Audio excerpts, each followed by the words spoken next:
মজুতদারের সর্বোচ্চ শাস্তি মৃত্যুদণ্ড। এই কিনবো না বলে কৃষককে ক্ষতি করার চেষ্টা করবে, আইনগতভাবে তারা দণ্ডের মুখোমুখি হবে। তা আমরা 1 সপ্তাহ দেখব, 2 সপ্তাহ দেখব, তারপরে তারা না কিনলে বিকল্প ব্যবসায়ী এখানে তৈরি হবে। একজন কৃষক যখন নিজের উৎপাদিত ফসল বিক্রি করতে আসে, 1 মণের জায়গায় 45 কেজি তাকে আনতে হচ্ছে।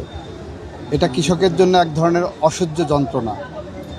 এটা যখন আমার কানে আসে, আমি সাথে সাথে প্রশাসনকে বলেছি মোবাইল কোর্টের মাধ্যমে দায়ীদের বিরুদ্ধে ব্যবস্থা নিতে।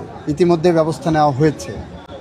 একজনকে জরিমানা করা হয়েছে, 2 জনকে জরিমানা করা হয়েছে, 1 জনকে জেল দেওয়া হয়েছে।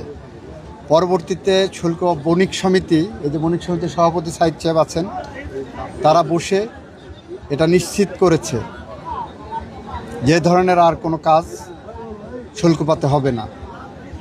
এবং এখন পর্যন্ত আমি জানি ওনারা বলার পরে হয়নি। তারপরেও আমি আমার আত্মতুষ্টির জন্য সরাসরি বাজারে এসেছি দেখতে, কোনো বিক্রেতা, কোনো কৃষক কোনো অভিযোগ করে কিনা সেটা দেখার জন্য।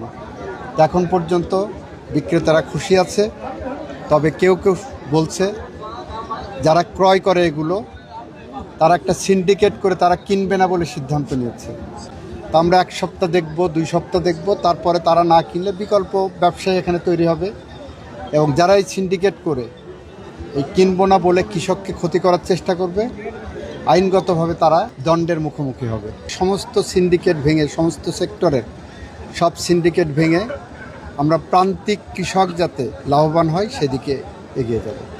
কৃত্রিম সংকটে এক ধরনের ধরেন মজুতদারি, এই মজুতদারির বিরুদ্ধে আইন আছে। এবং যারা মজুতদারি করে, আপনাদের অবগতির জন্য জানাচ্ছি, 1974 সালের বিশেষ ক্ষমতা আইন যেটা করে দিয়ে গেছে, সেখানে মজুতদারের সর্বোচ্চ শাস্তি মৃত্যুদণ্ড।